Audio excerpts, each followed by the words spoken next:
Often referred to as the Edinburgh malt, Glenkinchie is the lowland malt in Diageo's Classic 6. The distillery is in farm country in rural Lammermuir Hills near the village of Pentcaitland, only about 15 miles from the Scottish capital. 1837 is when we know there is evidence of a license being taken out.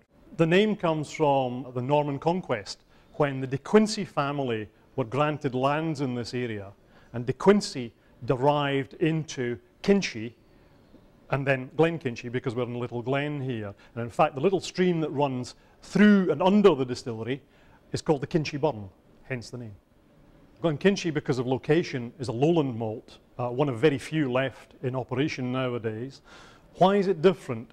It's different because of the location, because of the process, because of the size of the stills, because of the way we condense that spirit from the vapor into liquid. One of the highlights in a Glenkinchie visit is the museum-like model distillery. We have something on display here, which is a model of a distillery, the model was built in 1824. No other distillery has this model or anything like it. So without actually going around a distillery, a visitor can actually walk through this model and see every single facet of the process as it was then. The interesting thing for them then to do is, of course, to go on the distillery tour and compare then and now and see what differences there are. And in some instances, there are not very many. So what we have here is the raw barley intake. We went up through the elevator into a dresser, which took out straw, barley, stones, whatever. And the clean grain then went up into the loft area here to be stored on the barley floor, which is the equivalent of the floor right above us in the room we're in. From there, the barley was taken into the steeps. Water was added to start the germination process. That process, after a day to 2 days, took place on the germination floor here, where the grain was allowed to continue to germinate over 10 to 12 days. At the end of germination, it would have gone into the kiln, spread out on this mesh floor here, and heat from the furnace down below would have been allowed to pass through the grain for the drying process, excess heat and steam going out through the kiln roof, and the dried grain at the end of the process going forward into the bins. At this point in the process, peat could be burned and would have been used for the island malts and the west coast malts, less so for Speyside and obviously lowland malts, but that's the point where we can influence the peatedness of the barley. From the storage bins, where it would have stayed for 4 to 6 weeks perhaps, it was then taken through another dressing machine, and that took off little shoots and rootlets that were left in the barley.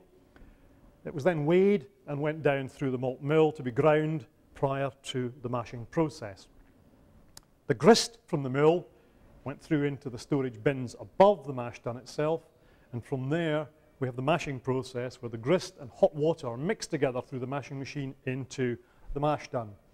Cast iron in those days, mostly you'll see stainless steel ones nowadays.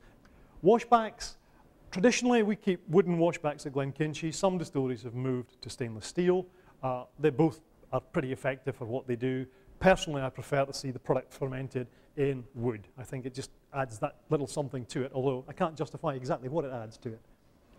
At the end of 60 hours fermentation, the product is then pretty strong alcohol, goes through into the still house to go through the double distillation, which will produce the final spirit. How is that vapor cooled? Well, it's cooled in worm tubs, and worm tubs vary a little bit from distillery to distillery.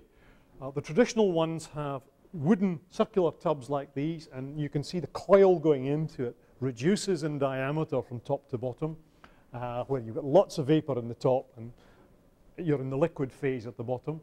Cold water coming up through there to aid the cooling, and the distillate then returning back into the distillery to the spirit safe, where the stillman can actually see what's going on in the process for the first time. He can see the alcohol, he can measure the strength of it, he can see the clarity of it.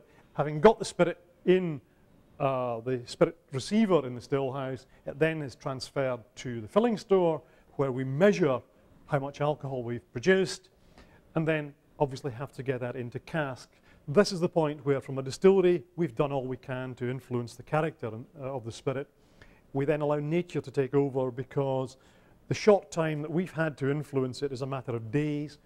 The spirit is then going to go into the cask to mature over something like 10, 12, 14, 16 years, depending on which distillery you're referring to. And for Glenkinchie, that's a minimum of 10 years in cask.